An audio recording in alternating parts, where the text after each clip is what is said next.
What is going on, guys? Welcome back. On today's video, I'm going to be doing a much needed upgrade to my Hustler mower there. Now, like always, I welcome anyone to watch my videos. However, I feel like this video is going to be enjoyed mostly by those who have got Kawasaki powered mowers. And more specifically, if you have got an FR or an FS series Kawasaki engine on your mower, you need to watch this. What you guys are looking at here is my Hustler Raptor XDX. This actually isn't the first time this has been on the channel. Last year sometime, I actually did the 25-hour service with you guys. Kind of walked you guys through that process. Right now, it's sitting at just under 90 hours.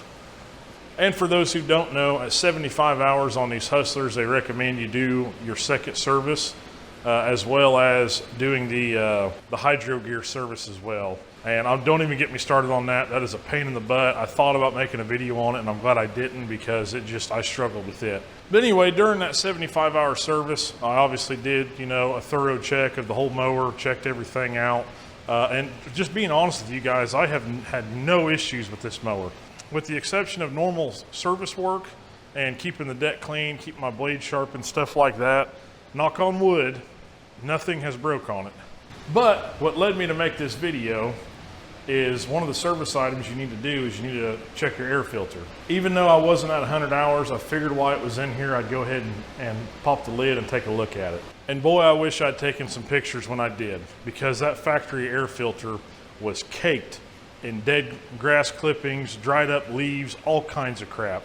Now, maybe you're supposed to clean your air filter more often than that. Maybe it's just some unspoken rule that's not said by Kawasaki. I, however, did not. I went off the maintenance chart. I changed the oil, did everything else I was supposed to do. I never checked the air filter.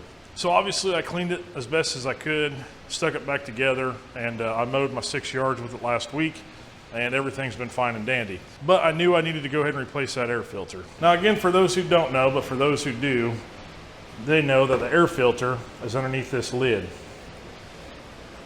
And I don't know how well it'll pick up on camera. So literally just 10 hours ago, I had this filter pretty clean. Had all this stuff off here. I had this air box cleaned out. And you can see just in the last 10 hours, it's already starting to pack up again. The actual way that this engine breathes through this filter is the bottom of this lid is open. So it's sucking air from up under this lid into the air filter compartment. Now, obviously, as you guys know, when you're cutting grass and it's real dry, that stuff is blowing everywhere. Not only do you have the grass blowing from the deck, you've also got potential wind blowing it around. You've also got air movement from the cooling fans on the rear ends. You've got the fan shroud blowing stuff around, as well as you've got the hot exhaust down here. I'm not gonna say this system doesn't work. Obviously, you can put plenty of hours on these engines with that set up, probably have no issues. But it left me thinking that there has got to be a better alternative. Now, luckily for us consumers, there is a better alternative. While doing some online searches, mostly just looking for a replacement OEM filter to get me going for the rest of the season, I stumbled upon a website called powerequipmentman.com. Now, when I found the listing for this kit, I knew I immediately had to have it. Luckily, with the powers of YouTube and all you guys who decided to click that follow button on my channel, I was able to get Power Equipment Man to hook me up with a kit to install and to show off to you guys. Now, if you guys decide to place an order, this is what you're going to get. You're going to get detailed instructions, business card, 2 new clamps, a really nice sticker that's going to look great on my fridge, as well as the new air intake tube, a bracket to install this canister style air cleaner. The meat and potatoes of the whole kit right here is this Donaldson air cleaner kit. And we can't forget about the dust cap. Now, to be transparent with you guys, the owner of the company did let me know this kit he sent me was a previous demo they had installed. So he said you might see some scratches and scuffs, stuff like that from when they actually installed this. However, if you guys order one, you'll get brand new, pristine, never installed. So let's take a look at this. Look at that. All right, guys, we've got everything laid out here. So I'll quickly kind of walk you through how this is going to work. We're going to be moving away from that teeny tiny little paper style filter that's constantly sucking in hot grass air, and we're going to be replacing it with this. Now, what makes this kit so nice is not only does this move your air cleaner up and out of harm's way from all the other flying debris and heat, this has got double the protection, if not more than that. Not only do you have your outer filter, you have also got an inner. Now this is the exact same air cleaner setup that you can find on, I believe, the FX series Kawasaki engines.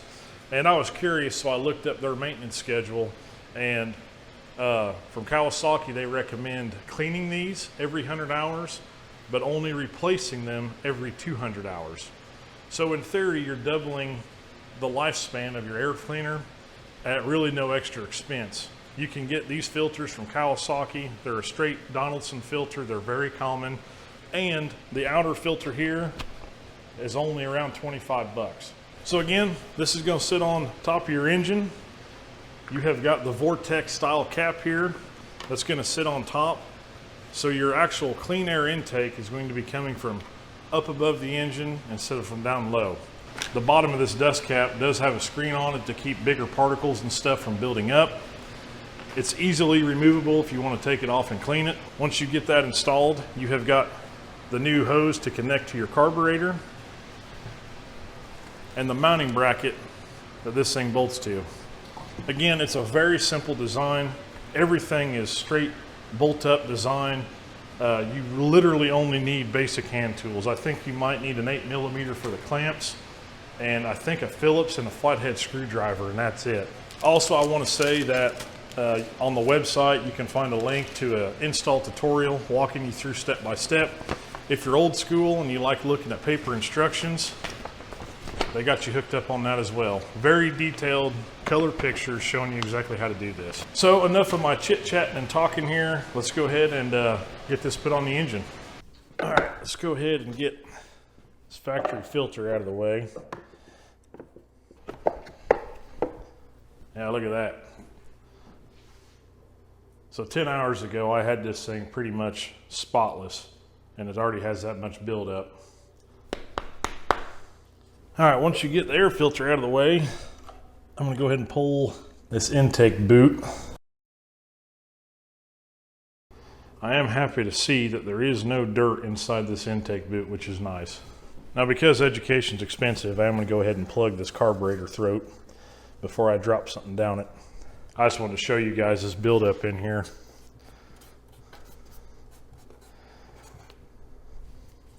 All right, with that out of the way, you've got 2 Phillips screws holding this factory airbox lid on.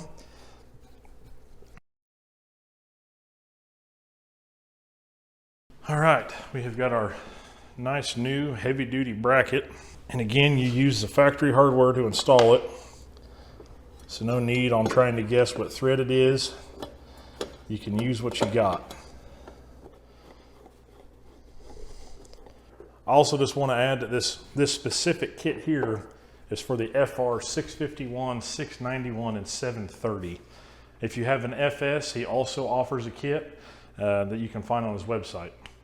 I don't know if you guys can hear it. I apologize for the background noise, but my AC is running. It has been hot here in the Midwest this last couple weeks. I mean, miserable hot. So I finally broke and turned the AC on.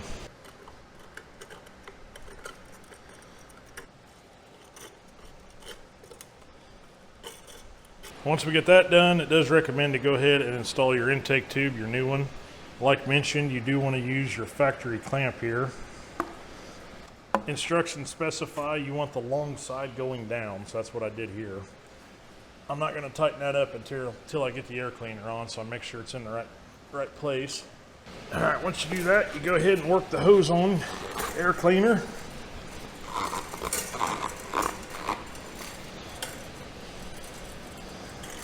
This is a clockable housing. And like mentioned, you want this port facing up because that is where the cap goes.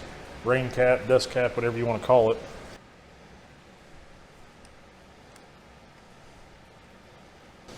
All right, once you get it where you want it, go ahead and start these big clamps. I'm going to use some power tools here. You guys don't have to, but I'm just going to do this to speed this up a little bit.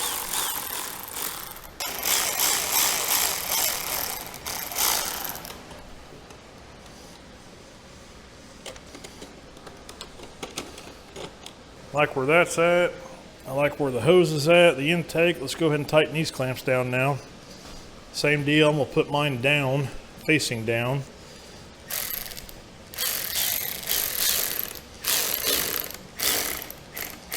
If you do use power tools, I recommend going over everything by hand. Just making sure you did in fact get it tight.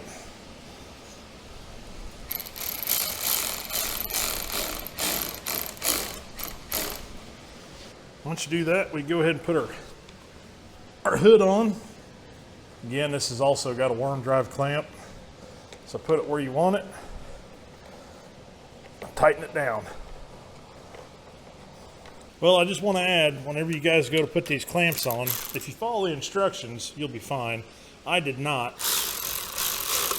They actually want this first clamp about lined up with this first rib of the plastic housing here. And if you don't do that, like I didn't the first time, you won't have enough clearance to get your end cap on because of the mounting bracket back here. So just pay attention. Don't do what I do.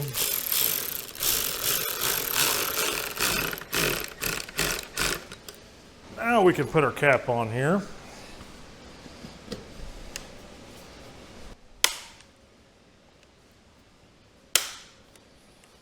Yeah, guys, the proof's in the pudding there. I mean, we're going from this little air filter here, sucking in hot, dirty air, to this nice big air cleaner up above, where nice, cool, fresh air can get to it. Yeah, that's much better. And of course, I can't forget to install the sticker. Oh yeah, right there. Well, we might as well start it up just to make sure, you know, I didn't break nothing.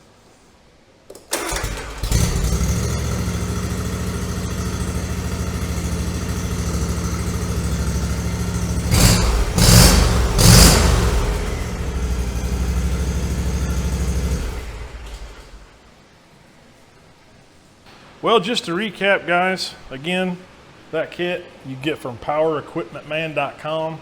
Not only does he sell these air filter kits, he also sells service kits and some other parts as well. This kit right here for the FR series, you can get for $219.99. If you have got the FS series, it's an additional $10, it's $229. He goes on to say that that kit is also compatible with pretty much any manufacturer zero turn with this style engine, as long as you've got the proper clearance above the engine. So it doesn't have to be a Hustler. It could be a Husqvarna, a Gravely, anything that's got a Kawasaki FR FS with clearance, you can use this kit. Also, as I pointed out, this does use OEM Kawasaki filters. That's what comes on their FX series. So the filters are readily available and they're affordable. But yeah, guys, if you're interested in this product, again, be sure to check out his website. I will put it down in the description below. And if you do speak to him, he might mention you saw it on my channel. Also, I've noticed the channel is consistently growing. Last I looked, we're over 8,000 subs, which is awesome. If we could break that 10,000, that would be awesome too. So if you guys aren't subscribed, please hit that button. It doesn't cost you anything and it helps me out greatly. But yeah, guys, that's going to wrap up this video. I did bring home a new project yesterday that I'm very excited about to bring on the channel and show you guys. It should be pretty cool. So it definitely checks all my boxes, and hopefully it'll do the same for you. So make sure you guys stay tuned for that. I'm going to wrap this one up and enjoy the rest of my evening. We'll see you on the next one.